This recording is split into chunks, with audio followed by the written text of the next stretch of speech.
Hello everyone. आज हम पढ़ने वाले हैं आउटकम्स ऑफ डेमोक्रेसी चैप्टर को, यानी कि डेमोक्रेसी किस तरीके से काम करती है और इसमें हमें क्या क्या देखने को मिलता है। ठीक है, तो डेमोक्रेसी क्या है? एक गवर्नमेंट का सिस्टम है, यानी एक ऐसी प्रकार की सरकार है जिसके अंदर जो हम सिटीजन्स हैं, हम लोगों पे अधिकार है कि हम लोग अपने लीडर्स को चूज़ कर सकते हैं वोट करके। ठीक है, बेसिकली इसमें होता क्या है? तो डेमोक्रेसी में जो गवर्नमेंट होती है उसका काम रहता है कि सबको प्रोटेक्ट करना। कैसे प्रोटेक्ट करना? कि देखो, जैसे हम लोग इंडिविजुअल हैं, जैसे मैं हूँ, आप हो, हम लोग क्या इंडिविजुअल लोग हैं। तो हम लोग क्या चाहते हैं कि हम लोगों की प्रोटेक्शन हो। उसके अलावा हम चाहते हैं कि हमारे रूल ऑफ लॉ हो। रूल ऑफ लॉ मतलब कानून का हर कोई पालन करे। उसके बाद हम लोग चाहते हैं कि जिन लोगों को हम चूज़ कर रहे हैं वही लोग हमारे ऊपर लीडरशिप दिखाएं। ठीक है, तो representation of the people in decision making process.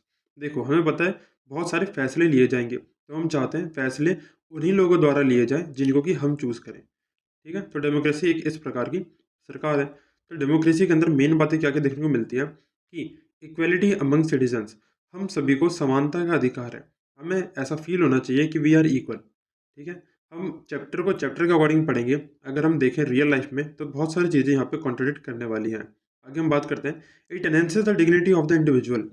इसका मतलब है कि एक जो व्यक्ति होता है उसे फील होता है कि वो गवर्नमेंट से कनेक्टेड है, उसकी कुछ वैल्यू है। ठीक है, तो इसे डिग्निटी बोलते हैं। It improves the quality of decision making. इसका मतलब है कि देखो, गवर्नमेंट जो फैसले लेगी, ठीक है, वो ऐसे फैसले होंगे जो कि हमारे बेनिफिट के लिए होंगे। ठीक है, इसलिए हम कहते हैं कि क्वालिटी ऑफ डिसीजन मेकिंग हमारी इम्प्रूव होती है, जैसे कि सरकार हमारे पक्ष में फैसला ले। It provides a methods to resolve conflicts. देखो, जितने भी हमारे मान लो लड़ाई झगड़े होते हैं, उन सबको रोकने का काम भी कौन करेगी? एक डेमोक्रेटिक गवर्नमेंट करेगी, क्योंकि वो ऐसे फैसले लाएगी जिससे कि कम से कम विवाद हो। It allows room to correct mistakes. मान लो अगर कोई गलती हो जाती है सरकार के द्वारा, तो डेमोक्रेटिक फॉर्म ऑफ गवर्नमेंट के अंदर उसको ठीक किया जा सकता है। इस तरीके से हम लोग अमेंडमेंट करते हैं। क्या करते हैं? अमेंडमेंट। अमेंडमेंट की मदद से लॉज के अंदर जो गलतियां हैं उन्हें हम सुधार सकते हैं। ठीक है, नेक्स्ट हम बात करते हैं। यहाँ पे एक इमेज लगी हुई है। इस इमेज का मतलब क्या है? देखो, हम यहाँ पे देखते हैं what government knows about you and how much you know about it. ठीक है, तो गवर्नमेंट है, गवर्नमेंट आपको पूरा देख सकती है। ठीक है, कंप्लीटली आपको देख सकती है।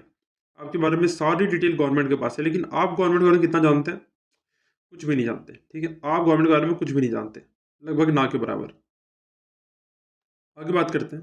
अब देखो, डेमोक्रेसी जो है देखने में अच्छी लग रही है, लेकिन कितनी अच्छी है इसको अभी हम प्रूव करते हैं। ठीक है, एक गवर्नमेंट है, मान लो एक ऐसी गवर्नमेंट है जो कि डिसीजंस बहुत ही जल्दी जल्दी बनाती है। ठीक है, लेकिन उसके जो डिसीजंस है, उसके जो फैसले हैं, वो लोगों द्वारा नहीं माने जाते और बहुत सारी प्रॉब्लम्स हमें देखने को मिलती है। लेकिन डेमोक्रेटिक गवर्नमेंट के अंदर क्या होता है कि डिसीजंस लेने में टाइम लगता है। क्यों टाइम लगता है? क्योंकि यहाँ पे विपक्ष के नेता भी होते हैं। तो एक गवर्नमेंट अगर कुछ लाना चाहती है तो दूसरी गवर्नमेंट उसको अपोज भी करती है कि क्या ये पूरी पब्लिक के लिए सही है या फिर नहीं है। तो इसके चलते होता क्या है कि काफ़ी टाइम लगता है, क्योंकि बहुत सारे प्रोसीजर्स फॉलो करने पड़ते हैं किसी भी फैसले पे पहुंचने से पहले। अब देखो, समय तो ज़्यादा लग सकता है, लेकिन इसके अंदर एक प्रोसीजर फॉलो हो रहा है। ठीक है, तो ऐसा ही डिसीजन निकलेगा जो कि ज़्यादा से ज़्यादा लोगों के द्वारा एक्सेप्ट किया जाएगा। ठीक है, और डिसीजन ऐसा होगा जो कि सच में इफेक्टिव होगा हम लोगों के लिए। यानी कहने का मतलब है कि डेमोक्रेसी में टाइम तो भले ही लगता है, लेकिन डेमोक्रेसी के अंदर जो टाइम लग रहा है वो भी हमारे लिए फ़ायदेमंद है। ठीक है, याद रखें एक बात को, जब भी आप चैप्टर पढ़ते हैं तो चैप्टर को चैप्टर की तरह ही पढ़ें। ठीक है, आपको भी पता है बहुत सारी नेगेटिविटी होती है हमारी रियल लाइफ के अंदर, उसको चैप्टर से इंक्लूड ना करें। आगे हम बात करते हैं। जो हमारी डेमोक्रेटिक गवर्नमेंट होती है वो अकाउंटेबल होती है, रिस्पॉन्सिव होती है और ट्रांसपेरेंट होती है। कहने का मतलब है, अकाउंटेबल का मतलब होता है कि हमारी जिम्मेदारी कौन लेगा। अगर कुछ भी गलत हो रहा है हमारे देश के अंदर तो उसकी जिम्मेदारी कौन लेगा? तो एक डेमोक्रेटिक गवर्नमेंट जो होती है वो इन चीज़ों की जिम्मेदारी लेती है। वो एक ऐसा मैकेनिज्म तैयार करती है हम लोगों के लिए जिसके चलते हम लोग भी डिसीजन मेकिंग के प्रोसेस के अंदर इंक्लूड हो जाते हैं। आपने कई बार देखा होगा कि गवर्नमेंट्स क्या करती हैं, कुछ फैसले सुनाने से पहले लोगों का ओपिनियन लेती हैं। वो कहते हैं कि आप गवर्नमेंट को मेल करके अपना ओपिनियन दे सकते हैं। तो इससे होता क्या है कि हम लोग भी इसके अंदर इन्वॉल्व हो जाते हैं और साथ ही साथ फ्री फेयर इलेक्शन होते हैं। यानी कि इलेक्शन है, इलेक्शन में आप जिसको चाहे उसको चूज़ कर सकते हैं। फ्री फेयर इलेक्शन है इसके अंदर। और ओपन डिबेट्स होती हैं। ओपन डिबेट की जाती है जिससे कि हर किसी को बोलने का अधिकार मिले और सबके व्यूज़ जो सामने आ पाए। ठीक है। राइट टू इन्फॉर्मेशन, सबको जो है गवर्नमेंट के बारे में इन्फॉर्मेशन मिलती रहती है, जो भी गवर्नमेंट कर रही है उस टाइम पे। तो इससे क्या पता चलता है कि डेमोक्रेसी एक अकाउंटेबल गवर्नमेंट है, यानी डेमोक्रेसी के अंदर जो गवर्नमेंट होती है वो जिम्मेदारी लेती है। ठीक है। नेक्स्ट आता है रिस्पॉन्सिव। रिस्पॉन्सिव मतलब होता है कि देखो, जैसी हमारी ज़रूरतें हैं, जैसी हमारी उम्मीदें हैं, उसके लिए गवर्नमेंट क्या करती है, काम करती है। यानी डेमोक्रेसी कैसी होती है, इसके अंदर एक रिस्पॉन्सिव गवर्नमेंट होती है। तो वो लोग ऐसी पॉलिसीज बनाते हैं जो कि हम लोगों का भला करती है। कितना भला करती है वो तो हम जानते हैं। खैर, आगे बात करते हैं। अब देखो, जितना भी प्रोसेस हो रहा है डिसीजन मेकिंग का, वो हम लोगों के सामने होता है, बिल्कुल क्लियर कट होता है।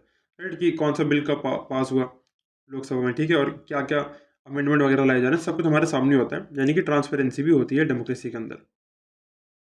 आगे हम बात करते हैं। लेजिटमेट एक टर्म है, इसका मतलब क्या होता है, देखो हम एक डेमोक्रेटिक गवर्नमेंट को लेजिटमेट भी बोलते हैं। लेजिटमेट का मतलब होता है कि ये एक पीपल्स ऑन गवर्नमेंट है। इसका मतलब है कि हम लोगों ने खुद की सरकार चूज कर रखी है, ठीक है, इस वजह से इसको लेजिटमेट बोला जाता है। अब जो ये डेमोक्रेसी का कॉन्सेप्ट है, ये बहुत ही ज़्यादा पॉपुलर है पूरी दुनिया में। लोग चाहते हैं कि जिन नेताओं को वो चूज कर रहे हैं, उन्हीं के द्वारा उनके ऊपर रूल हो। डेमोक्रेटिक गवर्नमेंट जो अटेंटिव होती है और जितनी भी लोगों की डिमांड है, ज़रूरतें हैं, उनको पूरा करती है। पिछले 50 सालों के अंदर हमें देखने को मिलता है कि जो डिक्टेटरशिप है, डिक्टेटरशिप क्या होती है, तानाशाही, जहाँ पे सिर्फ एक लीडर का राज होता है। ठीक है। तो हालांकि डेमोक्रेसी भले ही अच्छी फॉर्म ऑफ गवर्नमेंट है, लेकिन पिछले 50 सालों के अंदर देखने को मिलता है कि जो डिक्टेटरशिप वाली कंट्री है, उनका इकोनॉमिक ग्रोथ जो है डेमोक्रेसीज वाले से बेटर है। वहाँ पे अच्छा खासा हमें इकोनॉमिक ग्रोथ देखने को मिला है। लेकिन देखो, जो इकोनॉमिक ग्रोथ होती है किसी भी कंट्री की, वो बहुत सारे अलग अलग फैक्टर्स पे डिपेंड करती है। ठीक है। जैसे कि किसी कंट्री की पॉपुलेशन कितनी है, ठीक है, वहाँ की अभी सिचुएशन कैसी है, वहाँ फूड क्राइसिस है कि नहीं है, क्या इनफ अमाउंट में रिसोर्सेज अवेलेबल है या नहीं है, ठीक है, क्या दूसरी जो कंट्रीज हैं उसको सहयोग दे रही है या नहीं दे रही है, उनकी इकोनॉमिक प्रायोरिटीज़ क्या है, यानी कि एक कंट्री के लिए क्या फूड ज़्यादा ज़रूरी है, रिसोर्सेज ज़्यादा ज़रूरी है, या एजुकेशन ज़्यादा ज़रूरी है। ठीक है। तो अलग अलग इकोनॉमिक प्रायोरिटीज़ हो सकती है किसी भी कंट्री की। अब मान लो एक कंट्री है जो सिर्फ बिल्डिंग्स बनाने पर ध्यान देती है और अपने एजुकेशन का इंफ्रा अच्छा नहीं कर रही, तो उसके अंदर उसका नुकसान ही होना है। आगे बात करते हैं। So even when there is a nominal difference in the rate of economic growth between countries under dictatorship and democracy, it better to prefer democracy. इसका मतलब क्या है, देखो, हालांकि हमें डिफरेंस देखने को मिलता है इकोनॉमिक ग्रोथ के अंदर, लेकिन फिर भी डेमोक्रेसी को चूज किया जाता है क्योंकि डेमोक्रेसी के अंदर काफी सारे पॉजिटिव आउटकम्स हमें देखने को मिलते हैं, जो कि डिक्टेटरशिप के अंदर नहीं है। आगे हम बात करते हैं। Democracies are expected to produce development. Democracy के अंदर हम ऐसी उम्मीद रखते हैं कि डेवलपमेंट होनी चाहिए। अब डेवलपमेंट अलग अलग फैक्टर पे डिपेंड करती है, अभी हमने देखा, जैसे कि पॉपुलेशन पे करती है, ठीक है, उस टाइम पे कंट्री की सिचुएशन क्या है उस पर भी करती है, और दुनिया की क्या सिचुएशन उस पर भी करती है। कॉपरेशन देखते हैं दूसरी कंट्रीज से। ठीक है। अब देखो, अगर देखो डिसीजंस मेकिंग में टाइम लगता है, स्लो होता है, पर इसका मतलब ये नहीं कि यहाँ पे जो डिसीजंस है वो इनअप्रोप्रिएट है, ऐसा नहीं होता। ठीक है। डिसीजंस हमारे सही होते हैं डेमोक्रेसी के अंदर। आगे बात करते हैं। Reduction of inequality and poverty. इसके ऊपर क्वेश्चन आ सकता है कि जो डेमोक्रेसी होती है वो गरीबी को और असमानता को कम किस प्रकार से करती है। ठीक है। देखो, डेमोक्रेसी हमारी ध्यान देती है पॉलिटिकल इक्वालिटी पे, पॉलिटिकल इक्वालिटी पे ध्यान देती है, यानी कि हर किसी व्यक्ति को पॉलिटिक्स के अंदर आने का अधिकार है। ठीक है, जो कि एक सरासर झूठ है। And all individuals have an equal role in electing representatives. हर एक इंडिविजुअल के पास अपना अपना चांस रहता है, ठीक है, अपने इलेक्टिंग रिप्रेजेंटेटिव्स को चूज करने का। आगे बात करते हैं। हाउएवर, हालांकि parallel to the process of bringing individuals into the political arena, we find growing economic inequalities. हमें बहुत सारी इनइक्वालिटीज देखने को मिलती हैं फिर भी। ऐसे देखो, हम क्या देखते हैं, जितने अमीर लोग हैं, अल्ट्रा रिच पीपल्स हैं, ठीक है, वो एक शेयर ऑफ वेल्थ लेते हैं। कहने का मतलब है कि जितनी भी वेल्थ है, ठीक है, वेल्थ में से बहुत सारा जो हिस्सा, एक बिग पार्ट जो है इन अल्ट्रा रिच पीपल्स के पास है, जो कि इसको एंजॉय करते हैं। वहीं जो गरीब है, गरीब को इतनी ज़्यादा समस्या है कि उसकी बेसिक नीड्स ही पूरी नहीं हो पा रही हैं, जैसे कि खाना हो गया, शेल्टर हो गया, क्लोथिंग हो गई। ठीक है। तो बहुत ही ज़्यादा यहाँ पे जो है हमें चेंजेस देखने को मिलते हैं, बहुत ही ज़्यादा डिफरेंसेस हैं। The poor constitute a high proportion of our voters and no party would like to lose their voters. इसका मतलब क्या है, ये बहुत इंपॉर्टेंट है। देखो, फॉर एग्जांपल दिल्ली को लेते हैं, ठीक है। दिल्ली में आपको भी पता होगा, पूरी दिल्ली के अंदर ऐसी प्लेसेस हैं जहाँ पे बहुत ही ज़्यादा गरीबी है, यानी कि वहाँ पे ऐसा झोपड़ी वाला इलाका एग्जिस्ट करता है दिल्ली के अंदर, जो कि बहुत ही पुअर और बिछड़े हुए इलाके हैं। तो वहाँ पे होता क्या है, ये जो जितने भी नेता हैं, ठीक है, वोटिंग के टाइम पे ज़रूर वहाँ जाते हैं, क्योंकि वो एरिया तो छोटे होते हैं लेकिन इतने ज़्यादा कंजस्टेड है, वहाँ पे बहुत ही ज़्यादा मात्रा में वोटर्स अवेलेबल हैं, तो उनको जाके इम्प्रेस करना तो बनता ही है, क्योंकि अगर उनको इम्प्रेस नहीं किया तो आप चुनाव हार सकते हैं, ठीक है। इसीलिए कहा जाता है कि जितने भी छोटे इलाके हैं और जो पिछड़े हुए इलाके हैं, वहाँ जाके हमें स्पेशली वोट मांगने पड़ते हैं, क्योंकि वो जो होता है डिसाइडिंग फैक्टर होता है। अगर उन लोगों ने वोट दे दिया तो आप जीत गए, अगर नहीं दिया तो पक्का आप हारेंगे, ठीक है। However, democratically elected government do not appear to be keen to address the problem of poverty as people may expect, ठीक है। However, हालांकि एक और यहाँ पे कॉन्ट्रास्ट है क्या, हम ऐसा उम्मीद करते हैं कि जो गवर्नमेंट है उसको जो है इस गरीबी की समस्या को सुलझाना चाहिए, लेकिन ऐसा हमें देखने को नहीं मिलता है, ठीक है। It is necessary to understand that democracy is not simply ruled by majority opinion, ये बहुत इंपॉर्टेंट है यहाँ पे। देखो, अब डेमोक्रेसी के अंदर क्या हो सकता है, मान लो कि कोई एक ग्रुप है जो कि ज़्यादा नंबर में अवेलेबल है, एक ग्रुप है जो कि कम नंबर में अवेलेबल है। तो अगर हम डेमोक्रेसी के अंदर ऐसी गवर्नमेंट बना दें जो कि सिर्फ इस मेजॉरिटी का फ़ायदा करे, जो कि सिर्फ इस मेजॉरिटी का फ़ायदा करें, तो ऐसा क्या होगा कि जो माइनॉरिटीज़ हैं उनको नुकसान झेलना पड़ेगा, ठीक है। और हमारी डेमोक्रेसी कहती है कि सबको तो इक्वल होना चाहिए, ठीक है। तो देखो, हम इस तरीके से बनाते हैं गवर्नमेंट को, मतलब गवर्नमेंट इस तरीके के फैसले बनाती है जो कि सिर्फ मेजोरिटी के लिए नहीं, माइनॉरिटी के लिए भी हो, यानी कि ऐसे फैसले लेते हैं जिससे कि माइनॉरिटीज़ को ऐसा फील ना हो कि उनके साथ गलत हो रहा है। क्योंकि देखो, हमारी कंट्री में अलग अलग रिलीजन है, ठीक है, अलग अलग लिंग्विस्टिक ग्रुप है, ठीक है। तो इसके वजह से क्या करती है गवर्नमेंट, की ऐसे फैसले लेती है कि माइनॉरिटीज़ पीछे ना रह जाए। आगे हम बात करते हैं, यहाँ पे एक एग्जांपल है, जैसे कि बेल्जियम के केस में देखने को मिलता है कि उनके यहाँ पे अलग अलग जो है पॉपुलेशन थी, बट उन लोगों ने किस तरीके से पूरी सिचुएशन को हैंडल किया था, और टेंशन्स मतलब होता विवाद, ठीक है, कैसे विवादों को वहाँ पे कम किया था। तो ये आपने बेल्जियम वाले जो चैप्टर है उसके अंदर है ये सब कुछ, ठीक है। आगे हम बात करते हैं, यहाँ पे देखो economic growth and distribution gains दिखा रखा है, ठीक है। इकोनॉमिक ग्रोथ हम देख रहे हैं और इनकम का डिस्ट्रीब्यूशन देख रहे हैं किस तरीके से। देखो, जो पुअर है, पुअर तो मतलब खत्म है, मिडल थोड़ा बहुत, और रिच तो rich are always in power. आप देख सकते हैं कि जो अल्ट्रा रिच जो पीपल हैं, यहाँ पे से 2% जो रिच पीपल हैं, वो हमारी वर्ल्ड का कितना सारा हिस्सा कवर कर रहे हैं। लेकिन जो गरीब है, देख सकते हैं गरीब पूरा जो आधे से भी ज़्यादा, जो 50% जो लोग गरीब हैं उनके हिस्से में बस ये छोटा सा हिस्सा आ रहा है। ये जो हमें इमेज जो है शो करना चाह रही है कि किस तरीके से डिसप्रपोर्शन बहुत ज़्यादा हमें देखने को मिलता है, ठीक है।